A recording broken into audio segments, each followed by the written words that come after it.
The diet culture has convinced women that the answer to better health, weight loss, and balance is simple. Just eat less and exercise more. But what if I told you this cycle of restriction, overeating, and guilt is actually wrecking your hormones and keeping you stuck?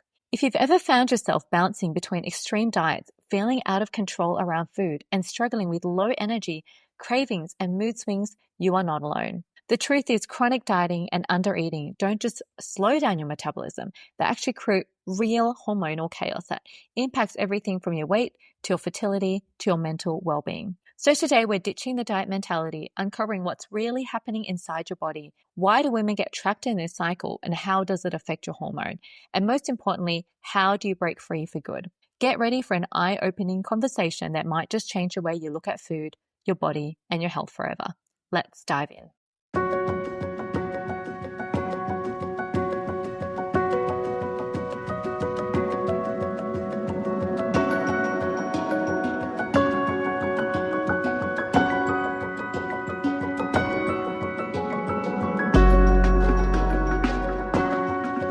Hello, and welcome to the Holistic Health and Hormones podcast.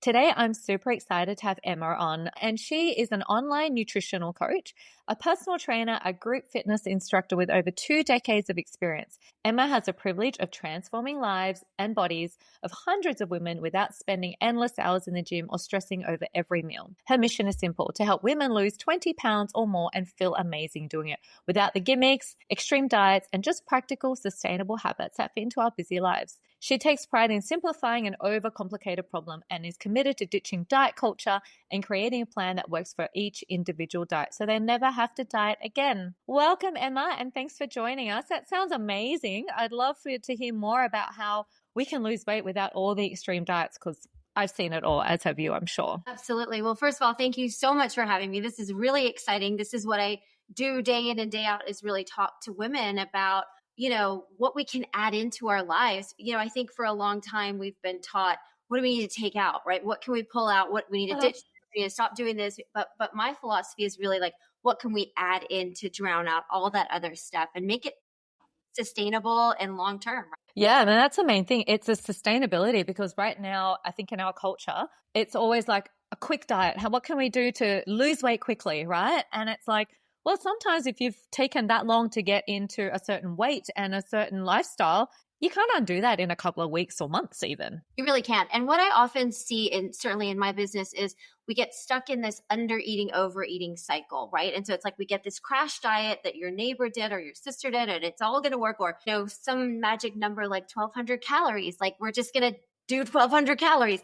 And that's going to work for a hot minute, and that's going to make you feel better. Your pants might get a little bit looser, but at the end of the day, it's not sustainable. We can't live like that. And the long-term implications of doing those crash diets and just kind of throwing stuff at the wall and hoping that it sticks is really where we get into a lot of trouble as women, hormonally, emotionally, all of those things. And I think it's just part of the diet culture that, people like you and I, we're here to break and we're here to bust. Exactly. And it totally, like you said, it does disrupt people's hormones. And as women, right, it's all about the hormones for us. And so let's dive in and basically let's talk about how it can basically affect our hormones, our cycles and that. And why do so many women fall into that cycle of dieting, overeating or undereating? What is their reason behind, why they get into that? Is it just they've started it and before you know, they haven't got the right advice and they just continue, on this cycle of emotional eating, diet eating? All of the above. Yeah. It's really counterintuitive, right? To be like, and you and I know this, eat more. Well, we've been told to do more, eat less, and we will lose weight, right? But you and I know that it's really about eating more of the right things, right? Correct. And that's really counterintuitive to somebody who's been told for 20, 30 years, no, you've got to do it this way. So it's a really hard concept to get behind. It's like, well, what do you mean I need to eat more? We've demonized carbs. We can't have any fat because the industry has told us that that's all bad stuff. And so the other part of that puzzle, though, I think, is no one's talking about protein. Number one, no one gets on the protein bandwagon and tells women that how important all of the protein is. But I also think, just as a society lifestyle, we are busier than ever, and we are piling onto our schedules within our family. Personally, it's like do more, keeping up with everything. And I think we've just gotten to this point where it's got to be that instant fix. It's got to be that instant gratification. And the other thing, the other side of this too is, there's so much information, right? There's so much information with social media and all of the talking that we're doing about diet and weight and health. It's hard to know who to trust, right? It's hard to know what's right and what's wrong when we're scrolling through TikTok and Snapchat and Instagram and all the things. And so I think that's kind of where we are now as a society. We don't know who to trust. I think we're too busy to take the time to really research and figure out what we need. And I think it's counterintuitive, right? It's like, what do you mean I have to eat more to lose weight? That doesn't add up. That's not what I've been taught for the last 20, 30 years. There's also so much information out there. I mean, even if you're on TikTok, even if you're on websites, and we have to realize that we're all individuals, right? And not one size fits all. And that's the thing. If you're going on to the internet is too much of information, right? It's information overload. You're like, well, what is going to work for me, right? And it is an individualized thing, if you're working with the right professionals, because we are all with different people, right? We've got different habits, we've got different genetics, we've got everything is different about, what's going to work for one person is not going to work for another person. So yes, and that's such a great point, because a client that, might work really well with me may not follow your way and vice versa. Yeah. And we've got to make sure that client, coach relationship and connection is there so that it is sustainable and it is something that we can follow for a long time and we can really trust and lean into that relationship. So how does chronic dieting impact, again, the hormones, metabolism, and your overall health? So if some people may have been dieting, what's the longest you've seen when someone's come to you in terms of a specific diet? Well, let's backtrack a little bit. I can talk about this from a personal experience.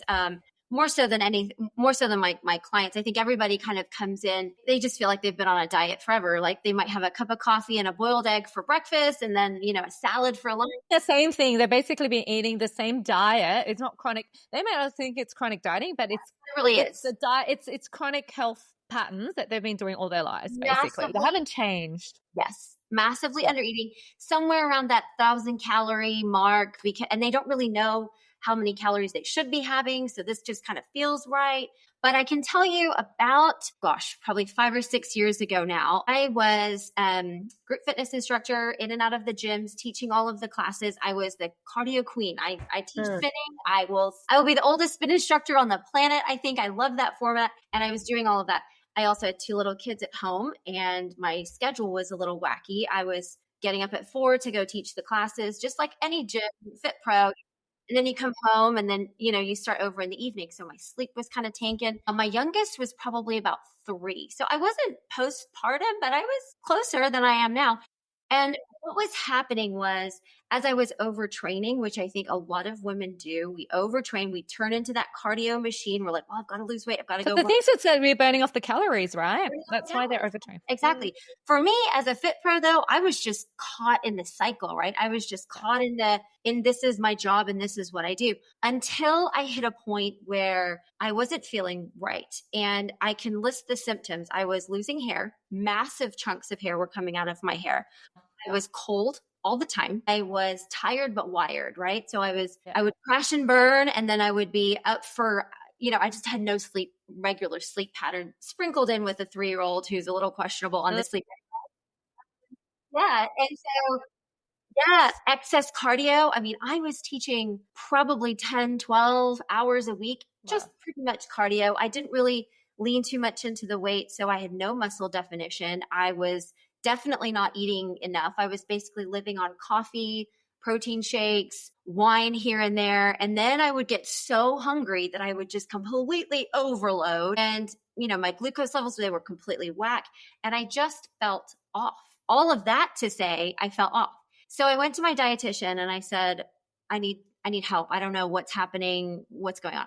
And she came back to me, we ran some blood work, and she came back to me and she said, I don't know how you're still standing. You are working your way into a permanent autoimmune disorder, and you're at a point where you can turn this around or you can go this route. And so I took myself off the schedule and I had to take about 3 months to really just heal healed. And it was incredibly hard to stop all of the crazy cardio and all of the routines and the habits and the patterns that I had built.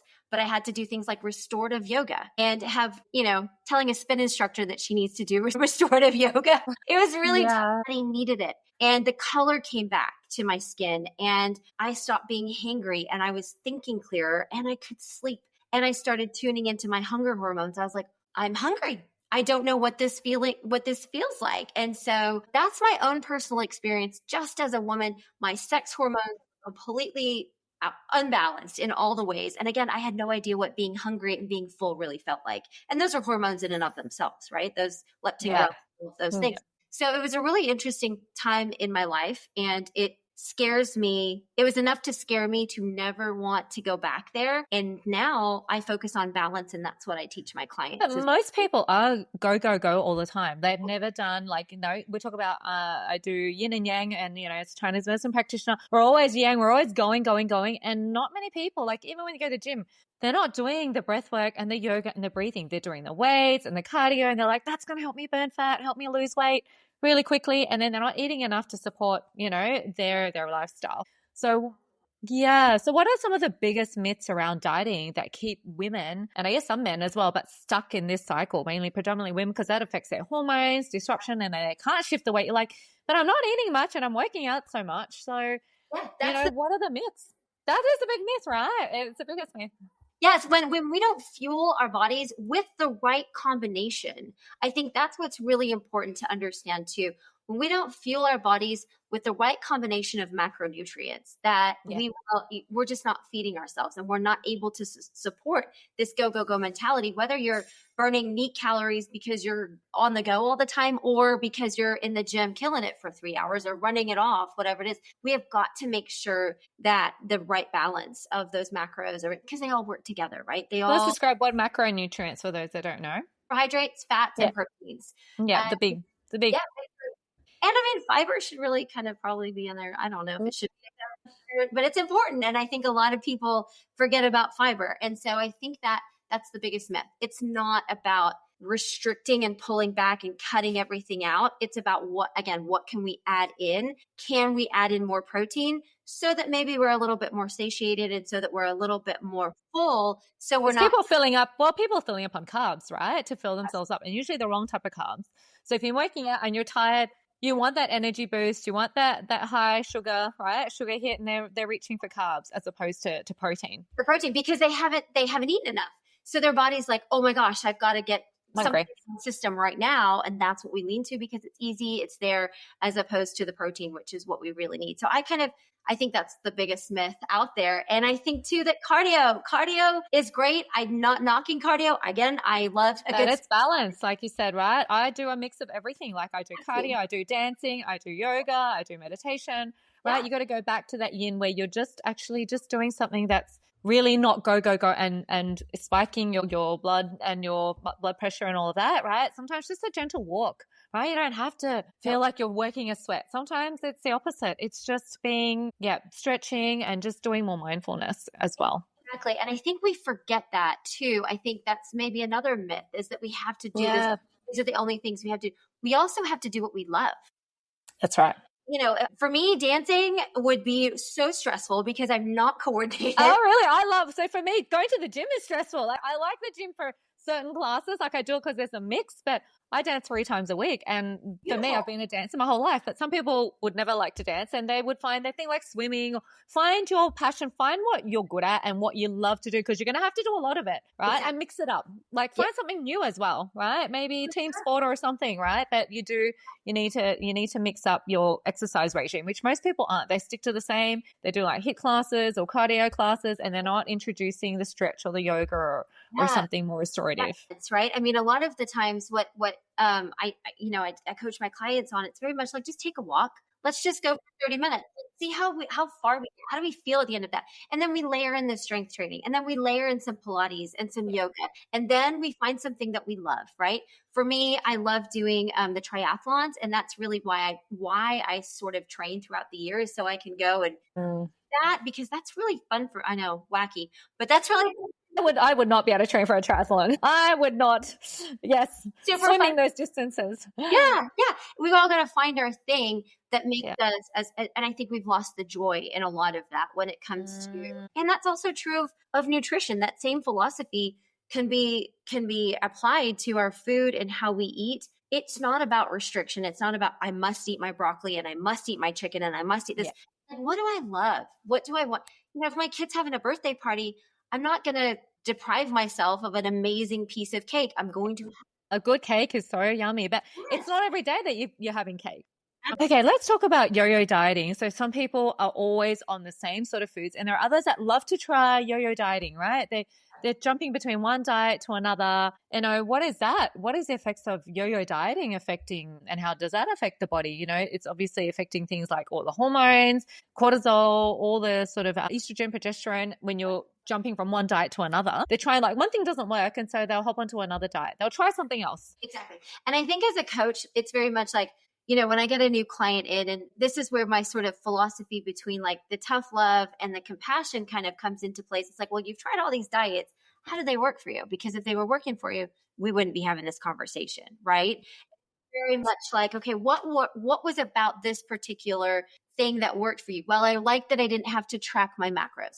Perfect. Okay, so we know that maybe more intuitive eating is your style. So let's talk about, what your plate should look like at every meal. And it's like, things like, well, I really liked keto because I just liked not feeling so bloated after eating carbs. Okay, great. So maybe that's something we need to dive into a little bit. What kind of carbs do you typically eat? I think, we get stuck in this idea of like that instant gratification again. And it's not happening tomorrow. So it's like, oh, well, it's not working. When really, are you sticking to the plan as you should be? Do you have the guidance of a professional? Are you following the rules? And I think that that's really, really important when it comes to these yo-yo diets. We just want the next thing. We want it. We would put all this hope into this idea. I think it's a lot of mental games that women play with themselves. This idea that we've got to be, we're always chasing the last 5-10 pounds, the last 10 pounds. I can honestly say in 2 decades of doing this, I have never met someone who has said, no, I'm good with my weight. I'm really good. I'm good. Especially when you're going through different hormonal cycles, like there's that perimenopause and menopause, and even women going through, if they're going through even fertility treatments and that, right? Your hormones, you have to be even more strict with your diet, because if you're on crazy dieting patterns, eating patterns, that will totally disrupt. And that is one of the reasons why women can't get pregnant in the first place, because of all this dieting or not eating the right foods. And yeah, that's playing up with their hormones significantly. Let's talk a little bit about intermittent fasting. I know there's a lot of women and men who are doing a lot of the intermittent fasting and calorie restrictions. What would you say about sort of intermittent fasting and that? So first response to intermittent fasting is definitely like, well, how do you like breakfast? Because if you love breakfast, if you love your eggs and your bacon, intermittent fasting is going to be really tough for you. And I think that it's got to be a lifestyle kind of situation. If you work evening or like the night shifts and you have kind of a schedule that's a little bit different from the traditional like 9 to 5 situation, I think intermittent fasting is a great lifestyle choice for you. I think there's lots of studies out there that will tell you whatever you want to believe in terms of like, okay, it's great for women in menopause to do this, or it's great for perimenopause, it's great for men to do it. Women should avoid it. You can find whatever you want. Yeah. There's so many things out there, but I think you've got to think about how it fits with your lifestyle. I often hear people who do intermittent fasting without the help of, a coach, very much like, well, I eat this, I fast between. I put all the calories between, sort of 11 and 4. Hit the drive-through. Exactly. And you're kind of like, well, that's not changing the habits and the life. It's not the education around it. It's not just about time. It's not, you're actually not changing the nutrition in what you're doing. You're just eating it all in a short amount of time, right? Instead of spreading it out throughout the day. And that can significantly impact people's health. Absolutely. And I do think that there's something to, you mentioned cortisol earlier, and we've got to remember too that extreme dieting, yo-yo dieting, and extreme exercise is a source of stress on our body, on top of all the other mental, emotional things that we deal with. So when we dive into these programs and these, next best thing and gimmicks, I think that is a layer of stress that we just put on our body that we're forgetting about at the end of the day. And those cortisol levels are going to go through the roof. Well, let's jump in and talk about then stress and the emotional eating, right? And that over and under eating, because when we're going through all the emotional, psychological stress, emotional, negative emotions, we are going to just gravitate towards all the foods, usually all the wrong foods, because it's affecting our mood, right? And we want to feel better instantly. Yeah. So the ice cream, the sweets, the carbs, they all come into play. They all come into play. Here's my idea around comfort food and emotional eating. I think there's got to be a value added to it. It's not a popular opinion. That's just where we go. Some people go to food. For me personally, I am a stress starver. When I'm emotional, I typically don't eat, which is another problem all by itself. But for those people that lean into emotional eating, I would allow it. I would say, okay, what's your go-to thing? If it's your bag of Oreo, your carton of Oreos, whatever it is, let's give yourself 2 or 3 and let's do that. And then let's take a walk. Not a whole packet of not a whole block of chocolate. We don't need to do that. And then take a walk or put on a feel-good movie or hit your journal or do some stretching and then be done with that. And then think to it's that mindfulness, right? It's that awareness. It's like, okay, now how do I feel? Do I still feel like I need more? Maybe, maybe not. And then it's like, okay, I'll have one more. Okay, how do I feel now? And at some point, that awareness, that mindfulness is going to kick in. And the other thing about this too, when it comes to emotional eating, not only do we have to sort of allow it to a point, but sometimes it is going to go off the rails. It's when it leads to a binge cycle and it leads to like, okay, I'm having the Oreos and now I'm having the cake and now I'm having the chips and now I'm having this. And you have no self-control, because then you've got to see, well, what are the triggers? What is the problem here? Because if it's the same patterns every single time, the awareness needs to come in. It's like, oh, this is not good, right? Every time I get stressed or I'm depressed or I've come home from a stressful day at work, I'm doing the same thing. And if you're doing it all the time and the same patterns, that is not healthy, then you got to look at what is it that is causing me to go into these same patterns and stressful eating. Absolutely. I remember I had a client, 2 different clients actually, one who would come home and immediately go to the couch. And so when she went to the couch, it became like, oh, well, I'm not going to take my walk. I'm not going to do this. I'm just going to, and then it became this shame cycle, right? Well, it's already 6 o'clock. It's dark outside. I'm not doing it. And it's I want to feel better. So I'd go eat whatever she was going to eat. And then it became that cycle. So we had to stop her from coming in the door and sitting on the couch. Like, how can we break? What's one thing that we can do in between? And it turned out it was something like putting the leash on her dog. Was like, okay, I can put that on as soon as I come home. And then it's like, okay, I need to change my shoes and we're heading out the door. And that kind of broke that cycle. I had another, not perfectly, it wasn't, but it was a good first step. I had another client who would come in, who would sit on the couch. The couch seems to be the thing. I never sit on my couch. I don't have time. No, I sit on my couch is to do laundry at night. If there's some laundry that needs doing, folding. Yeah, so they would, and that's another part of it. They'd sit and watch TV all night instead of going to bed at a reasonable time. So it's like, you can cut that after off. dinner, you sit on the couch to unwind, and then food comes up because you want to do something. Because you associate movies, watching with munching and eating, right? It's like, oh, I can't just sit there and watch. I need to be busy. So I got her a busy box. We made her a busy box. Oh, so that cool. She would keep it at the side of the couch. And it took a minute. I mean, it wasn't overnight, right?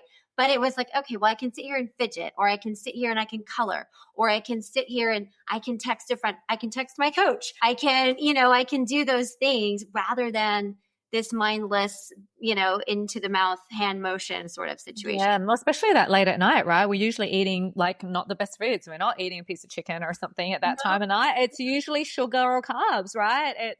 It's ice cream, sweets, chocolate, fruit. That is not the best time. Yeah, when that happens, when people are going to those things late at night, what I find is that it's often because they just haven't eaten enough during the day. They're massive. That's where that cycle comes into play, right? Yeah. They haven't had a good dinner. They haven't been eating, like you said, the good macronutrients. If you're having a good piece of like fatty fish, like salmon with some good amount of vegetables and a bit of healthy carbs, maybe some sweet potato or, pumpkin or whatever, then you're full, right? You won't need to feel like 2 hours later, oh, I'm hungry again. It's usually what are they eating at dinner? It's usually a big plate of pasta, maybe white carbs or something. Right. And burns right through. So what are some of the common mindset traps? We just spoke about some of them that keep women in this sort of restrictive eating or these sort of poor habits. Like what is going on in their mind a lot of the time that are keeping these women stuck in these habits? Think all or nothing. All or nothing thinking. It's like, well, I missed my 5 a.m. workout this morning, so it's all gone, all done. We'll just try again tomorrow. As opposed to this idea of, well, I missed my 5 a.m. workout, but I could probably catch a 9 a.m. workout, and I'm still going to eat the breakfast I had planned, and this is how this is going to work. Just because it's not done perfectly doesn't mean that it can't still turn around and be done. I think that's a big one. I think that ties into self-sabotage. I think we are looking for, because change is hard, right? Change, we're very comfortable where we are. We know that we don't necessarily like the way our pants fit or how we feel in our bodies or how we look, but the change part of this is the hardest part, for better or worse. And so I think a lot of times we're self-sabotaging and putting ourselves in situations that allow for those things to happen. So for example, if you know that you're an emotional eater and you lean into the sugars and you go into the Oreos, nothing against Oreos. I love Oreos, but we're going to the Oreos. Yeah. You continue to buy them. That is setting yourself up to say, well, I know I'm really triggered by my boss, so I'm just going to hide those at the back of the pantry. Yeah. Or if you're in a house, you're going to be more tempted, right? So it's like if you go to the shops, just skip the snack aisle, right? If you don't have it at home, you're not really going to drive out at 10 p.m. at night and go, oh, I'm missing my Oreos. Let's go and get some Oreos right now, right? You are, it better have been the worst day and have a few and then put it. Or unless you're pregnant, you're like, I just want Oreos right now. It's a different thing. But yeah, it's the emotional, I guess. And even going back, I say it with a lot of people, the emotional eating. And if that was the thing, you're binge eating, emotional eating, you have to look at what are the triggers. A lot of it has started from childhood. Trauma is the big one. I mean, we won't have a lot of time to go into trauma, but I mean, it's huge. If you've had trauma as a child, right? You were going through a lot of hardships, significant events that have caused significant emotional trauma, right? That fight or flight, that sort of cortisol, like you said, right, is causing us because we haven't dealt with it and we've been holding on to it for so long. Even as an adult, maybe we've had a significant event, like a breakup or anything deeply emotional that we haven't dealt with. And this is our dealing with it, because when we eat, we are literally pushing our emotions down, right? Because your body isn't wanting to think about it and address it. So by eating, it's also suppressing your emotions. You're like, I'm just going to feel good in the moment. I don't need to digest my emotions right now. And it's a self-soothing mechanism. That's why we have to say, we have to allow it. We can't say, no, you may not, because if you don't have the tools to deal with trauma and the hurt and all of those emotions, what are you going to do? So I think there's a place for it, as long as we can educate around the guardrails and around what this actually looks like in a healthy way, coupled with therapies and coupled with, journaling techniques and the yoga and the breath work and all of those things. As long as it's a combination of things, I think then we can get a grip on this. And so we don't call it emotional eating or binging. It's just something, it's just food at that point. It's just food that makes us feel good. Yeah. So like you said, that's probably some of the first steps. What are other sort of steps that we can take to really break free from that cycle and support that hormonal imbalance and just long-term better health? What is the first step that women need to do to break the cycle of dieting, emotional eating? I think we need to look at what can we add in, right? I think it's like, okay, we know we have dinner and we sit on the couch and we eat whatever we eat, right? But that's a huge problem. That's a problem for down the road. Tomorrow morning, what's the next best thing that I can do for my body right now? Is it preparing some overnight oats that I will have in the fridge ready to go? Is it, booking a workout with my favorite instructor at my favorite dance studio? What's the next best thing that I can do for my body? For some people, it's buying a new water bottle so that they've got like a giant. Oh, they're not. Yeah. So most people chronically dehydrated, and that's what's causing them to go hangry or that. So a lot of, they're not getting enough put in. Yeah. That water is absolutely, if we can start there, then you're going to feel a little bit fuller. You're going to get more steps. I know it sounds kind of funny, but you're up and down to the bathroom every 5 minutes. You're going to be moving a little bit more. You're going to be getting out of your chair. You're not sitting there on your computer for 5 hours straight because you've had to pee, right? So if you have a big 2-liter bottle next to you, right, it's going to get you to go up and move. Which is what's causing a lot of people to be sitting. And then whatever you're doing, it's not moving, right? Like sitting is a terrible thing for your health. So adding in like that next best thing, that just that 1% better, that I can show up in my next, my next move. I mean, I'll be real honest. And as a coach, it's not always sunshines and rainbows around here. I'm not always motivated. I don't always want to do it, but that mentality of, okay, I have choices and it's that 1% better. Yeah. And I think it's learning to trust their bodies, learning to read the signs, like you said, the awareness. It's also the preparation beforehand. Like when we aren't prepared and we're just like, we're going to work and on our way, we're getting a coffee, we're getting some muffins for breakfast, and then we're eating out for lunch. Like it takes a little bit of work to actually plan out your week and go, okay, let's shop healthy. Let's actually go grocery shopping, make a list. We're going to eat fish. We're going to eat chicken. We're going to eat some red meat. We're going to have some vegetables, and it's actually shopping for what you're going to eat for the week. That is such a huge topic and something that I really feel passionately about, because you're exactly right. And I think meal prep gets such a bad rep. I think meal prep, not that long ago was like, okay, well, I've got to have all of my containers filled with, in the fridge and ready to go. And I'm going to spend 8 hours on a Sunday cooking.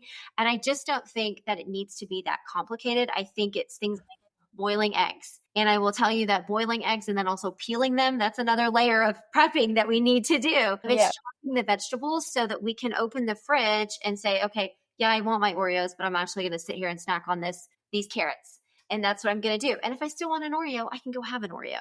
But I think first, I made the next best decision, right? I think meal prep, and personally, I don't know about you, but I cook maybe 3 times a week and we eat out here and there, but 3 times a week and I try to repurpose, the shredded chicken that I've made in the crock pot. It's like, okay, what can I do with this and how can it's not an every night situation. I think it's just taking an hour, maybe even 30 minutes. We time block it, right? We say, okay, for 30 minutes, I'm going to sit here and figure out what's for breakfast, what's for lunch. And also, what do I like? What do I want to eat? I'm not a huge fan of overnight oats. I will do it if it's warm, but if it's cold, but if I'm more of an egg whites kind of girl, but I also have clients who hate egg whites. So you like, and reading it that way. There's also, if you don't like meal prepping, there are some great companies out there that actually make these boxes, like for different parts of the world. Like I'm in Australia, they do like HelloFresh, and there's a whole bunch of like different companies that will actually, you won't actually have to waste anything. You're using it all up. It's super healthy.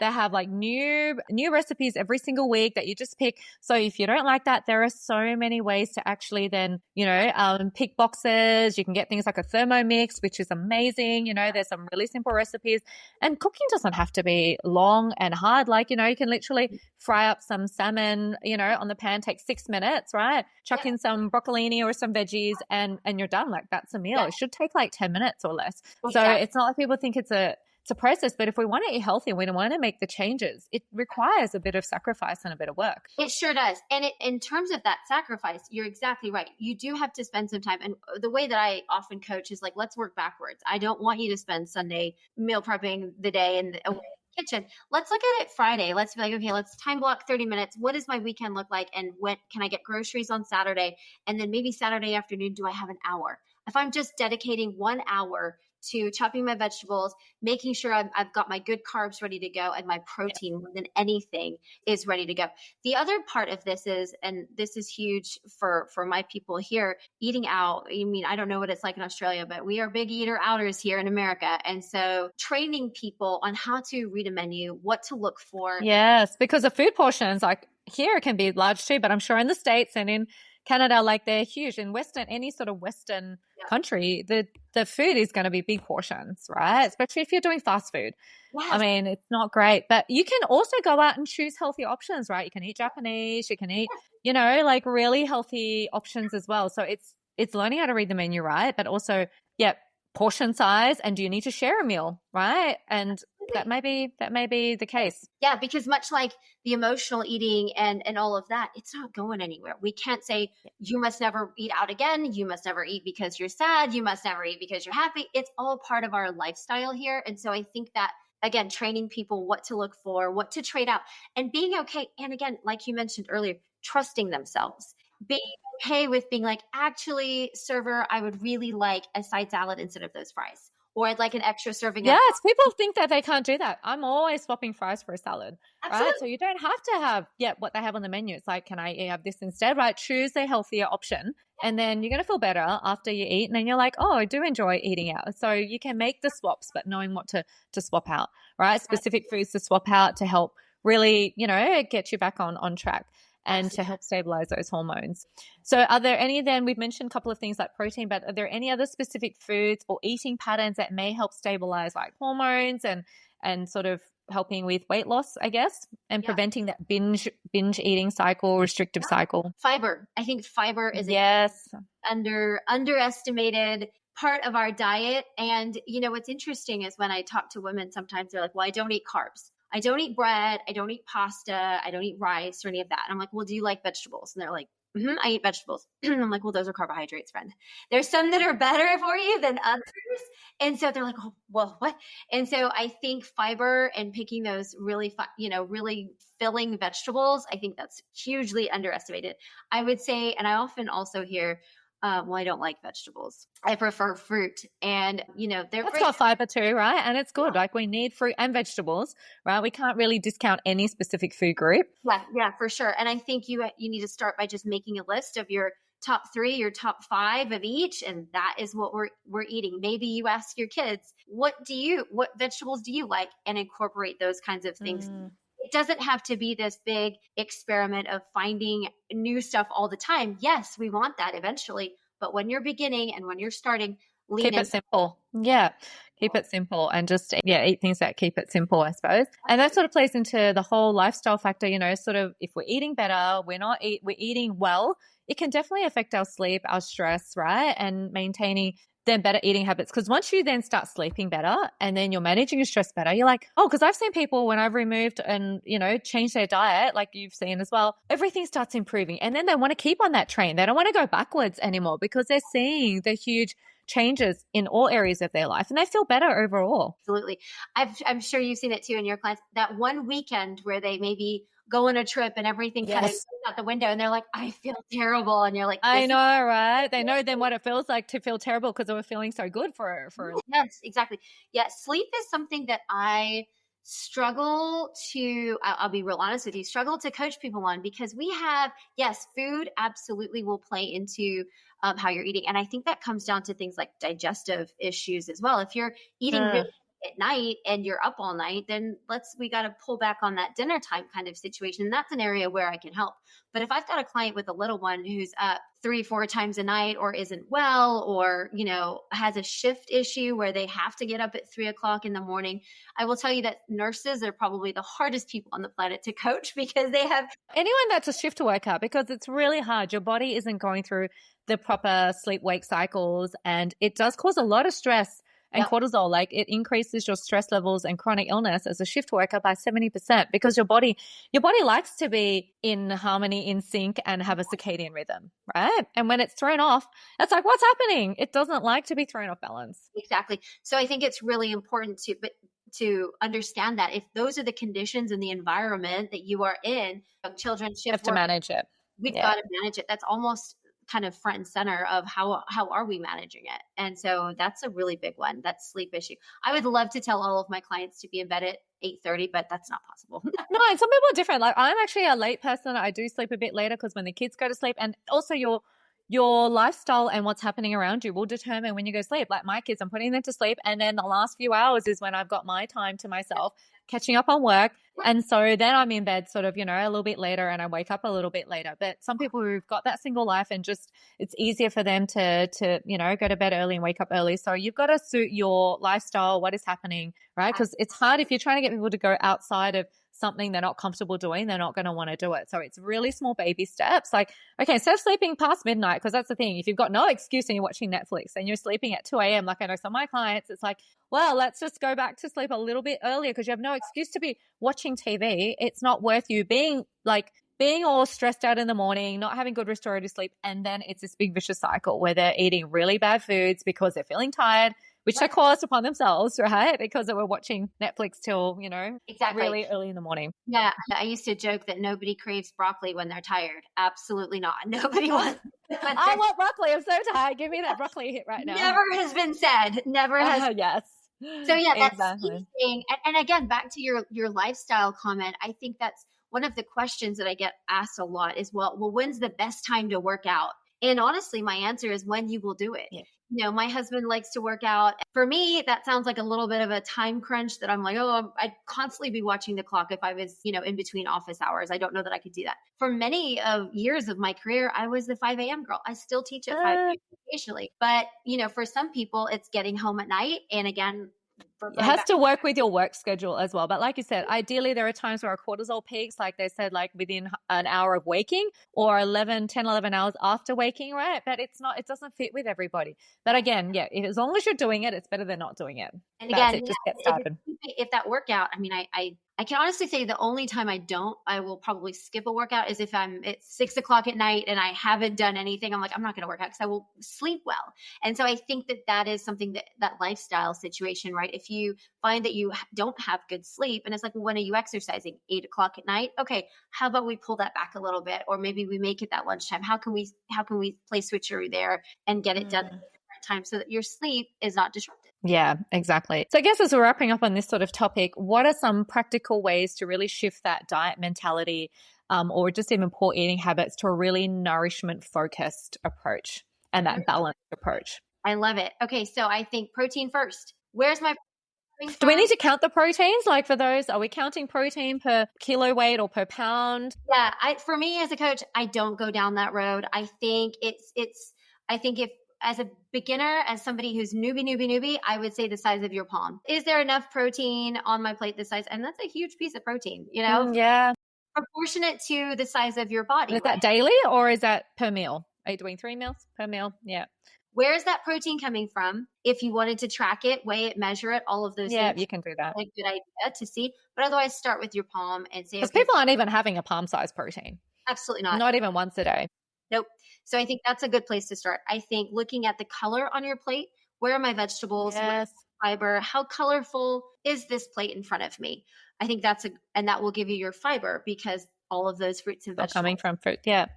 The next best thing I would say would be your hydration. Get a new water bottle. Get excited about drinking water, whether it's putting in a little, some electrolytes if you need it, or some fruits, lemons. Even some flavoring. There's some great natural flavoring you can put in if you really hate the taste of water, or, a really diluted herbal tea, or put some fruit or vegetables, whatever's going to make you drink water, especially if you're a big coffee drinker or a caffeine drinker or a Coke or anything that's caffeinated, it's going to really pull that water out of you. Absolutely. I think protein, fiber, hydration, those are 3, and moving your body. That would be my tips on just move. However you take a walk, set your clock for 30 minutes and say, how far can I go? Okay, I don't have 30 minutes. I have 20, or do I have 10 minutes now and 10 minutes at lunch and 10 minutes, at dinner? And can I move a little bit more? That would be another tip I would give. Awesome. Thanks, Emma. I think there were some amazing tips. So last takeaways? I like to end my classes with eat your protein, drink your water, have a great day.